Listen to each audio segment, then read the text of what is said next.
Welcome to Talk Tickers. I'm your host. And I'm your resident expert, ready to break down the numbers. So today we're doing something a little different. We're not looking at a single company's quarterly report or a big IPO. No, we're cracking open a file that, for a few really tense days back in March of 2023, felt like it could have been the end of the regional banking system as we know it. It really did. We're not just looking at a dip on a stock chart here. We're doing a deep dive into a moment where the very foundation of the U.S. financial system, this basic idea that your money is safe in a bank, just started to shake violently. It was a defining moment. I mean, we're talking about the collapse of Silicon Valley Bank, then Signature Bank, and then a little while later, First Republic Bank. And these weren't small banks. Not at all. In the span of just a few days, we saw the second, third, and fourth largest bank failures in all of U.S. history. It was a crisis that didn't just test one or two banks. It put the entire regulatory framework of the United States under a massive stress test. Yeah. And you know what really stands out to me looking back at all this isn't just the fact that they failed, but how they failed. The mechanism. You hear about bank runs in like the history books, right? You see the black and white photos of people in hats lining up around the block in the 1930s, banging on the doors trying to get their cash. Right. The classic image. But this was something else. This was a textbook bank run, but it collided with the speed of the social media age. The smartphone era. That is the absolute key variable here. This was the first truly digital bank run, the first bank run that happened on Twitter. But, before we even get to the digital panic, which is a fascinating story in itself, we have to understand the underlying mechanic. Right. It wasn't just hysteria. No, not at all. There was a fundamental reason for the panic. It was a collision between the Federal Reserve's really aggressive interest rate hikes and some very specific, and you could argue pretty negligent vulnerabilities in how these banks were managing their own money. Okay, so you have the Fed on one side jacking up rates to fight inflation, and on the other side, you have these banks sitting on piles of assets that were just bleeding value by the minute. That's the setup. So here's our mission for this deep dive. We are going to dissect exactly how Silicon Valley Bank collapsed, why it happened with such incredible speed, and then how that fear, that contagion, spread to Signature and First Republic. And we absolutely have to get into what some people call the accounting trap. That's the difference between held to maturity and available for sale securities. It sounds technical, but that's where billions and billions of dollars in losses were hiding in plain sight. Right. And then finally, we'll look at the government's massive response. I mean, the alphabet soup of programs they basically invented over a single weekend to stop the bleeding. Yeah, the BTFP, the systemic risk exception. Exactly, because once the dust settled, the question was still there. Did they actually fix the problem, or did we just slap a very, very expensive piece of tape over a cracking dam? That is the billion-dollar question, or I guess trillion-dollar question. Let's start with section 1 then, the macro context. To really understand why a very specific bank in California imploded, we have to start in Washington, D.C., and we need to rewind the clock a little bit to the environment before the crash. You absolutely do. You have to look at the setup for the failure. I mean, think back to the pandemic era, 2020, 2021. Interest rates were effectively zero. Right. Money was free. Money was free, and the economy was just awash in liquidity. You had stimulus checks, PPP loans, venture capital funding was going absolutely crazy. Money was everywhere. So what happened? Deposits at banks just exploded. People and companies had so much cash, they literally had nowhere else to put it. And this was the so-called money printer era, right? Yeah. Tech startups were raising millions, sometimes billions of dollars, and they'd just park that cash at their favorite bank, which for many of them was Silicon Valley Bank. Precisely. SVB was swimming in deposits. But then the whole narrative of the economy shifted. In late 2021 and into 2022, inflation started to surge. It wasn't transitory anymore. It was not transitory. And the Federal Reserve, whose main job is to keep prices stable, had to react. And they reacted very aggressively. Starting in March 2022, they began an interest rate hiking cycle that was just historically fast. How fast are we talking? In the year 2022 alone, they raised rates by 425 basis points. 425 basis points. So that's 4.25%. I mean, anyone who was looking for a mortgage at that time knows that hurts. Yeah. But walk us through why that specifically hurts a bank. Because the conventional wisdom is that banks like higher rates. They can charge more for loans. Sure. In a normal, slow-moving environment, yes, rising rates can be good for banks' profit margins. But this was about two things: the speed of the hikes and the assets the banks were holding. Okay. So banks take your deposits, which are a liability for them. They owe you that money back, and they invest them to earn a return, a yield. And they usually buy really safe things, like U.S. Treasury bonds or mortgage-backed securities. But when rates are at zero, those safe bonds pay very, very little. So let's say a bank like SVB took all those startup deposits and bought a 10-year Treasury bond paying, 1.5%. Okay. Seems safe. It's government-backed. A little boring, but safe. It is absolutely safe from a credit risk perspective. The U.S. government is not going to default on its debt. But it is absolutely not safe from what's called duration risk or interest rate risk. Please explain. Okay, so here's the fundamental math of bonds. Bond prices and interest rates move in opposite directions. They're like a seesaw. If you were holding a bond that pays you 1.5% and suddenly the Fed hikes rates so that new bonds being issued today are paying 5%, well, nobody wants to buy your old low-yield bond. Why would I buy your bond for $100 to get 1.5% interest when I can go get a brand new one for $100 and get 5% interest? Exactly. It makes no sense. So for you to sell your old bond on the open market, you have to lower the price. You have to offer a discount. Maybe you have to sell that $100 bond for $80 or $70 to make the overall yield competitive with the new bonds. So the market value of that asset just plummets. And these banks were sitting on hundreds of billions of dollars of these safe government bonds that if they were forced to sell them on the open market, they'd get, pennies on the dollar compared to what they paid for them. And this wasn't happening in a vacuum. There was another factor, right? The money supply itself was shrinking. Yes, that's a key point. At the exact same time all this was happening, the overall money supply in the economy, what economists call M2, it actually dropped by over $224 billion in March 2023. That was the largest single drop on record, going all the way back to 1959. Wow. So you have liquidity being sucked out of the entire system at the exact moment that the bank's core assets were collapsing in value. It's a perfect storm. Okay, this brings us to what you mentioned earlier, and it's probably one of the most critical, if a bit technical, parts of this whole story, the accounting trap. We saw this term unrealized losses everywhere in the postmortems. How on earth were these banks allowed to just hide these massive losses? This is where the story gets really interesting and where the distinction between available for sale securities, or AFS, and held to maturity securities, HTM, becomes the smoking gun. Okay, break that down. So accounting rules let banks classify their assets, their bonds, into different buckets. If you put a bond in the available for sale bucket, you are telling the world, I might sell this at some point. And because of that, you have to mark it to market. Meaning you have to update its value every quarter. If the price dropped from 100 to 80, you have to show that $20 loss on your balance sheet. Correct. It hits your books, it flows through to your capital, to your equity. Everyone can see it. But there's another bucket, the held to maturity, or HTM bucket. And what's that? If a bank executive signs a document that basically promises, I swear we intend to hold this bond until it matures in, say, 10 years, then they do not have to mark it to market. They can carry it on their books at the price they paid for it, at par value, no matter what it's actually worth today on the open market. Wait a minute. That seems like a massive, massive loophole. So I bought a bond for $100. It's now only worth $80 because interest rates went up. But because I pinky swore I wouldn't sell it, I can just pretend, for accounting purposes, that I still have $100. Essentially, yes. And it's perfectly legal under generally accepted accounting principles. The logic is that if you really do hold it for 10 years, you will get your $100 back from the government. So the price fluctuation in the middle, in theory, doesn't matter. That works fine, as long as you don't need the cash before those 10 years are up. That is the trap. As long as you don't have a sudden need for liquidity, you're fine. But what if you do? And that was the ticking time bomb on Silicon Valley Bank's balance sheet. By the end of 2022, they had enormous unrealized losses buried in that HTM portfolio. How much are we talking about? We are talking over $15 billion. $15 billion in losses that were essentially invisible if you just looked at the main balance sheet line items. $15 billion. That's a staggering number. Can you put that in context for us?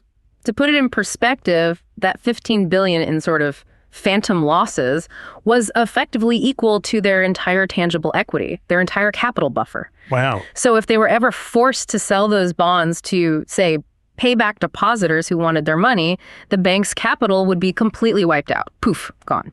On a mark-to-market basis, they were already insolvent. But the accounting rules allowed them to appear perfectly healthy. So it's like the Wile E. Coyote effect. He's fine after he runs off the cliff, as long as he doesn't look down. That's a perfect analogy. SVB was running on thin air, and they were desperately hoping nobody would make them look down. So what made them look down? You mentioned there were some precursors to this. We can't ignore what was happening in the background in late 2022. The so-called crypto winter, the spectacular collapse of FTX, and the general popping of that whole crypto bubble created a lot of nervousness in the financial sector. Right, the crypto contagion. It wasn't just about the price of Bitcoin trashing. It was the infrastructure, the companies built around it that started to fail. And Silvergate Bank is really the first domino in this particular story. They were a bank that was heavily exposed to the crypto sector. They banked the exchanges, the crypto firms. When FTX collapsed, those firms all panicked and started pulling their money out. So they had their own mini bank run. They did, and on March 8, 2023, just 2 days before SVB failed, Silvergate announced it was liquidating. It was winding down its operations. That set the stage. It put every investor, every depositor on high alert. Everyone started nervously looking around and asking, okay, who's the next weak link? And the spotlight turned directly onto the 16th largest bank in the United States. Let's get into section 2, the collapse of Silicon Valley Bank. This wasn't just some random regional bank. This was the bank for the entire tech and venture capital world. It was a very unique and, in retrospect, uniquely vulnerable institution. At its peak, SVB had about $209 billion in assets. But as you said, its client base was incredibly concentrated. It served nearly half of all U.S. venture-backed technology and healthcare companies. If you were a startup founder in 2021 and you raised a Series A, you almost certainly banked at SVB. It was just part of the culture. They offered services other banks wouldn't touch, like venture debt, networking events. Which all sounds great when the tech sector is booming and money is flowing. But having all of your eggs in one very specific basket, a basket full of cash-burning startups, seems pretty risky. It's a huge concentration risk. And there was another, even bigger vulnerability lurking in their deposit base itself. Well, what was that? This is maybe the most important statistic to understand why SVB was so fragile. Roughly 94% of all of SVB's deposits were uninsured. 94%. Yeah. Wow. I mean, think about a normal community bank down the street. They have thousands of regular customers, mom and pop depositors with $10,000, maybe $50,000 in their accounts. That's all well under the $250,000 FDIC insurance limit. So if that bank fails, those depositors don't panic. They know the government, the FDIC, will pay them back every penny. Exactly. They are sticky depositors. SVB didn't really have those. They had business accounts. They had Roku, they had Circle, the crypto company. They had thousands of startups keeping $10 million, $50 million, $100 million in operating accounts just to make payroll every 2 weeks. So for them, the stakes are totally different. If you have $50 million sitting at SVB and you hear the bank is in trouble, you might lose $49.75 million of it. Yeah. You have every single incentive in the world to be the first one to run for the exit at the first whiff of smoke. You have to run. Your duty to your own company and investors is to run. So you have this perfect storm. A highly concentrated client base that all talk to each other, massive uninsured deposits that are prone to panic, and a balance sheet secretly full of bonds that are deeply underwater but hidden by accounting rules.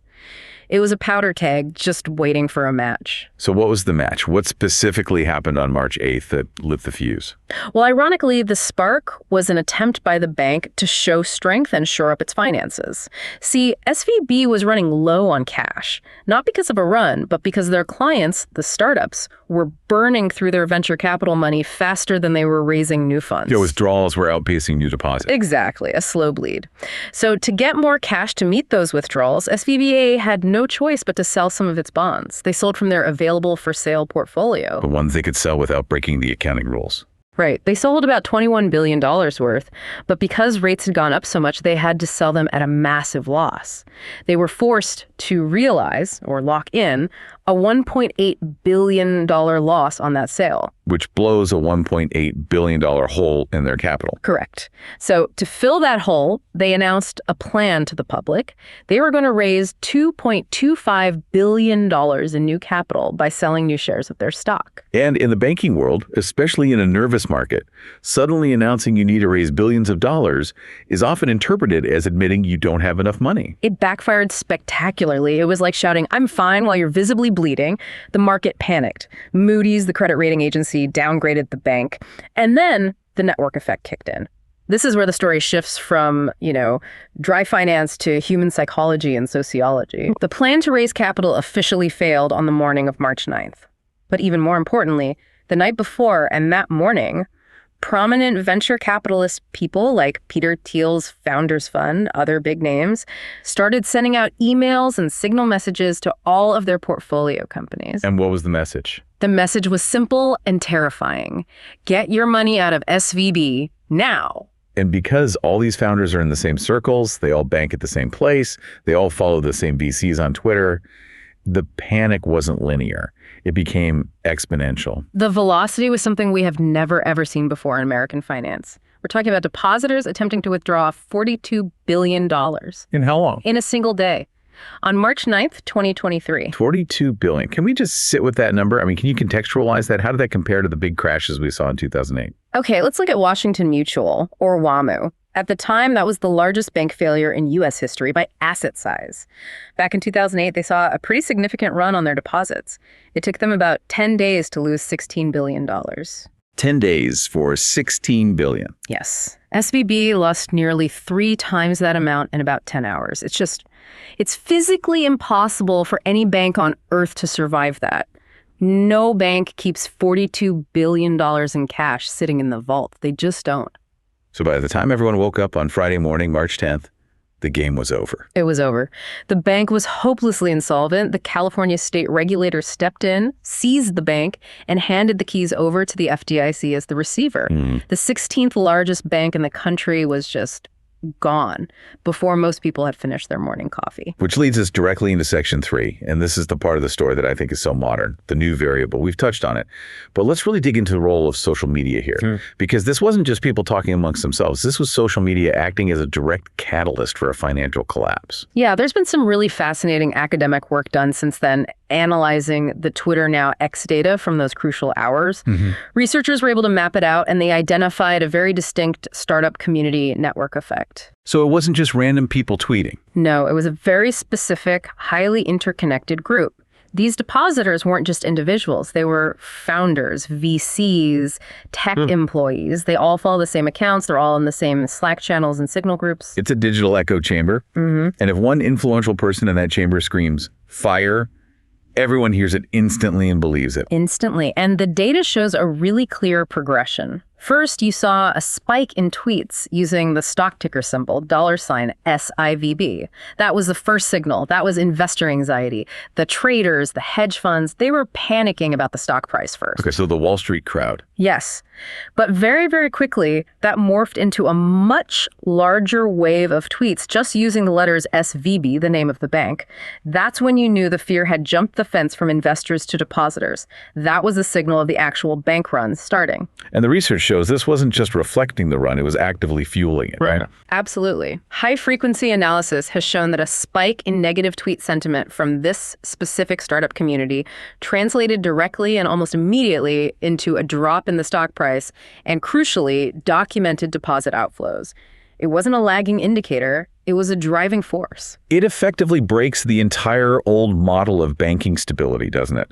I mean, traditional banking models assume that deposits are sticky. Right. That people are lazy. It's a hassle to move your money. You don't check your balance every 5 minutes. But if you're a CFO of a startup and you can move $50 million with a few taps on an app on your iPhone while you're reading a panic tweet from a famous VC, deposits aren't sticky at all. They're frictionless. They're slippery. That is the single biggest lesson for regulators from this whole affair. The speed of information and the speed of capital flight has rendered a century of assumptions about banking completely obsolete. If a bank run can fully execute in a matter of hours, regulators don't have the luxury of waiting for the weekend to find a buyer or organize a rescue. The bank is dead before the market even closes on Friday. And the damage wasn't contained to SVB. The contagion started spreading almost immediately. Let's talk about Signature Bank and First Republic. They were the next dominoes to fall. Signature Bank is a really interesting case. It was seized by regulators on Sunday, March 12th, just 2 days after SVB officially failed, and it became the third largest bank failure in U.S. history. Did it have the same profile as SVB? The same vulnerabilities? Very, very similar, and that's the key.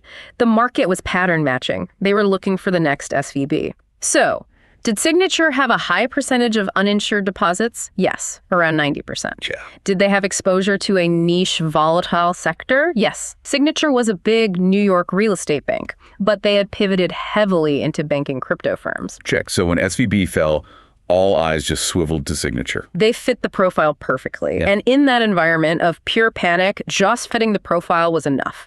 Confidence evaporated over that weekend. Depositors were lining up to pull their money, and regulators stepped in and seized it, basically to prevent an even bigger panic on Monday morning. Then there was First Republic Bank.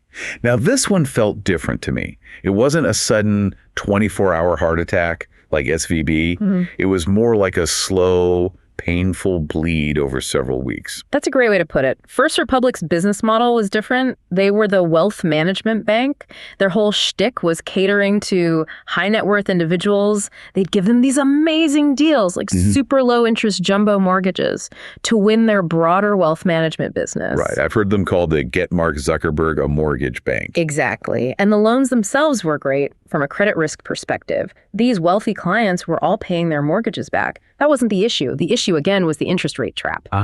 First Republic had a massive portfolio of these jumbo mortgages that they had issued at incredibly low fixed rates, 2.5%, maybe 3%. Which is fantastic for the homeowner, but absolutely terrible for the bank when the prevailing interest rates go up to 5 or 6%. It's a disaster. Their assets, their loan book, were locked in at these super low yields. But to keep their wealthy depositors from fleeing to get a better return elsewhere, they had to start paying much higher interest rates on their savings accounts and CDs. So their income was fixed at a low rate, but their expenses were soaring. Precisely. Their net interest margin, a NATM, which is the core profitability measure for a bank, was just being crushed. It was completely destroyed. They were fundamentally losing money on their core business every single day. And didn't the big banks try to stage a rescue? I remember seeing a headline about a huge rescue package. They did. It was a pretty dramatic moment. A consortium of 11 of the biggest banks, we're talking JP Morgan, Bank of America, Citigroup, all the giants, they came together and collectively injected $30 billion of their own deposits into First Republic. $30 billion. That's a massive vote of confidence. It was meant to be. It happened on March 16th. The idea was to signal to the market, hey, this bank is fine. We trust it with our money. But even that wasn't enough, because it didn't solve the underlying problem. The business model was just fundamentally broken by the new rate environment. So the stock kept plummeting, the wealthy depositors kept quietly pulling their money out, and eventually, in early May 2023, it failed. The FDIC seized it and brokered a sale to JP Morgan Chase. And just like that, it became the second largest bank failure in U.S. history. So within the span of just a couple of months, we wiped out the second, third, and fourth largest bank failures ever. The reaction in the broader stock market must have been brutal for other regional banks. I remember looking at tickers like PacWest, Western Alliance. They were getting hammered. Oh, it was a bloodbath. It was a classic flight to safety. Depositors, big and small, were terrified. They pulled their money out of any bank that looked even remotely similar to SVB or First Republic, and they sent it to the too-big-to-fail banks, the trillion-dollar giants. Or they put it into money market funds, which were now paying a much higher yield. It was a full-blown crisis of confidence in the entire mid-sized banking sector. Which, of course, forces the government's hand. They couldn't just sit back and watch all these dominoes fall one by one. So that moves us to Section 5, the regulatory response.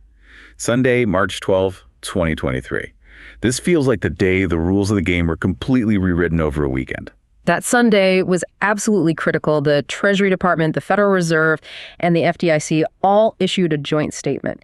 And in it, they announced they were invoking something called the systemic risk exception. Okay, translate that for us. We all know the FDIC normally insures deposits up to $250,000. What did this exception do?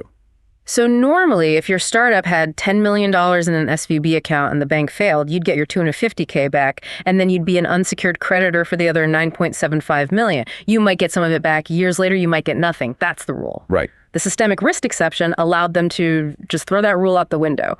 They announced that they would guarantee all deposits at both SVB and Signature Bank, regardless of the amount. So the startup with $50 million in his payroll account got all $50 million back, safe and sound. Every single penny. The rationale was that if they didn't do this, on Monday morning, every single business in America with more than $250K at a regional bank would try to pull their money out simultaneously. It would have triggered a nationwide banking panic that could have collapsed the entire economy. That brings up the inevitable and very political question.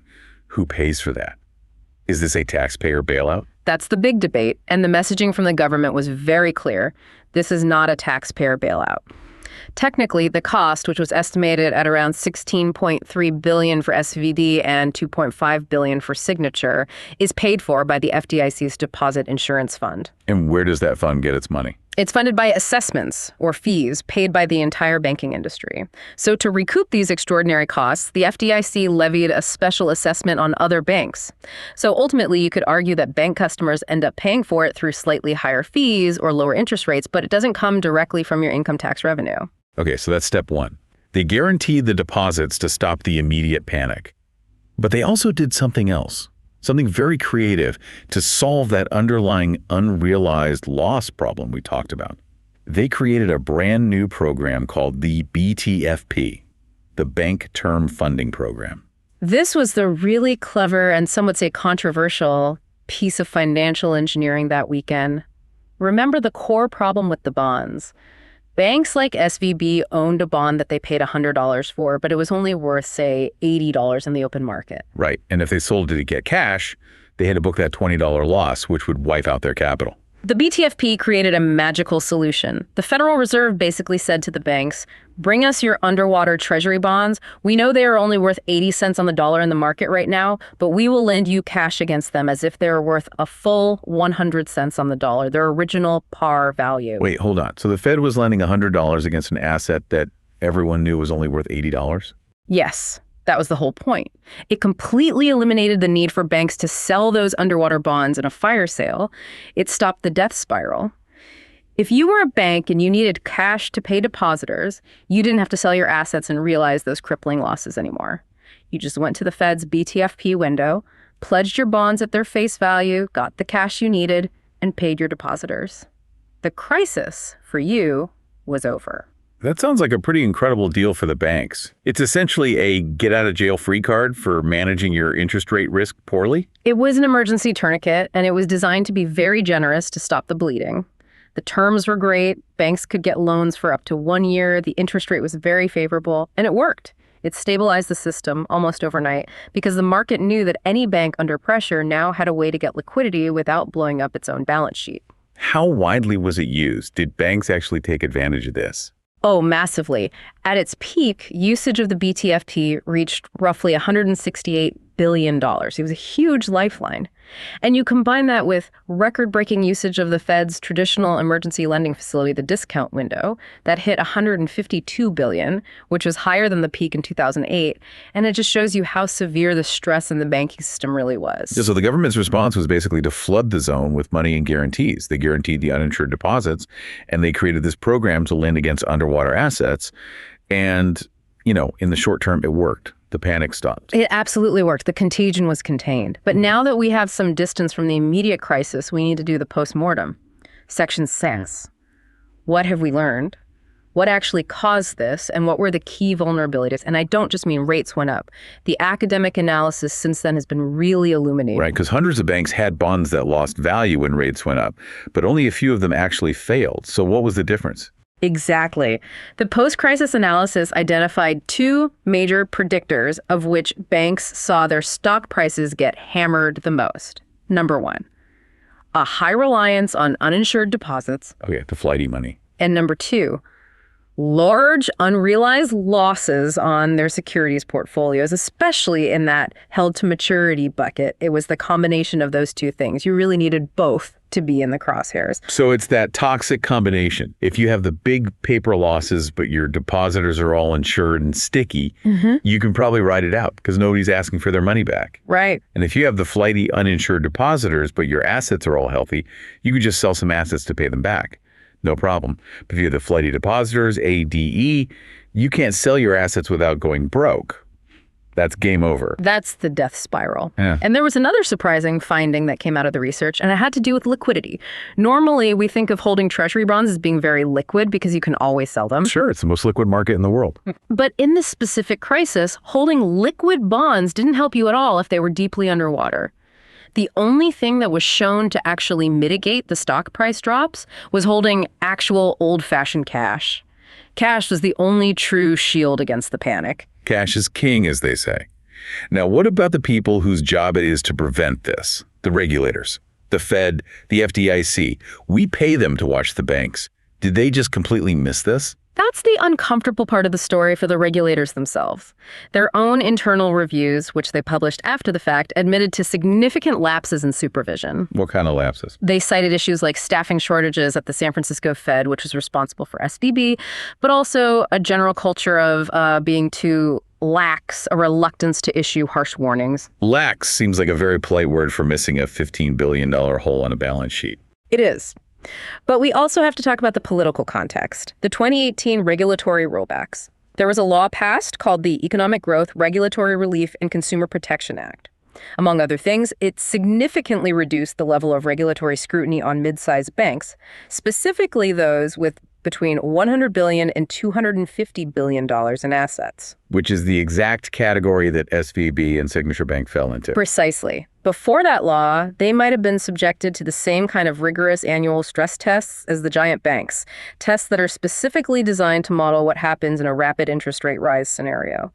Those flags might have been raised much earlier and more forcefully. Instead, the supervision was lighter. And this all leads to the big thorny philosophical question of moral hazard. We have to talk about this. By swooping in and saving all the uninsured depositors, did we just teach the entire system that risk doesn't really have consequences anymore? That is the trillion-dollar question that people in Washington are still debating.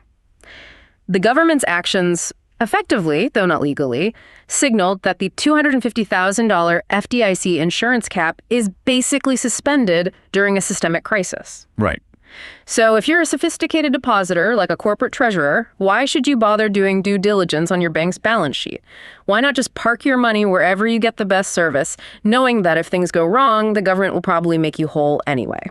And what about from the bank's perspective? If you're a bank CEO, why manage your interest rate risk perfectly if you know that, in a worst-case scenario, the Fed will invent a new program to lend you money at par value on your bad assets? It creates a system where the profits from taking big risks are private, but the catastrophic losses are socialized, or at the very least, they're mutualized across the entire banking industry. And it seems like it's completely changed the perception of what a systemically risky bank is. I think it has. In the pre-social media era, a mid-sized bank wasn't seen as a systemic threat. But now we know that they aren't too big to fail legally, but they might be too interconnected to fail in practice because a run on one can spread to all the others in a matter of hours. So as we start to wrap up here, let's just try to summarize this absolutely wild ride. It starts with a historic interest rate hiking cycle from the Fed, which smashes the market value of safe government bonds. Then you have specific banks like SVB that had not only loaded up on these long-duration bonds, but had also built their entire business on serving a highly concentrated, highly interconnected group of depositors with massive uninsured accounts. Then you add the spark, a bungled capital raise that signaled distress, and you pour on the ultimate accelerant Twitter and digital banking, and you get the fastest, most brutal bank runs in American history, $42 billion out the door in a day. Which was then followed by a truly unprecedented government intervention over a single weekend to guarantee all deposits and create a new lending facility to paper over the unrealized losses. Which brings us to our final provocative thought for today. The Bank Term Funding Program, that emergency lifeline that let banks borrow against their bonds at face value, it stopped offering new loans as of March 11th, 2024. That window is now closed. It is closed. But interest rates are still high. Many of those bonds are still underwater on bank balance sheets across the country. And that is the question to leave everyone with. Have the underlying issues of these unrealized losses actually been solved? Or did the BTFP just paper over them for a year and kick the can down the road, hoping that banks could slowly earn their way out of the hole? The losses haven't vanished. They are still sitting there on many balance sheets. And maybe think about this too. We now live in a world where a bank can be perfectly solvent on a Monday morning and completely insolvent by Monday afternoon because of a viral tweet or a panic in a Signal group chat.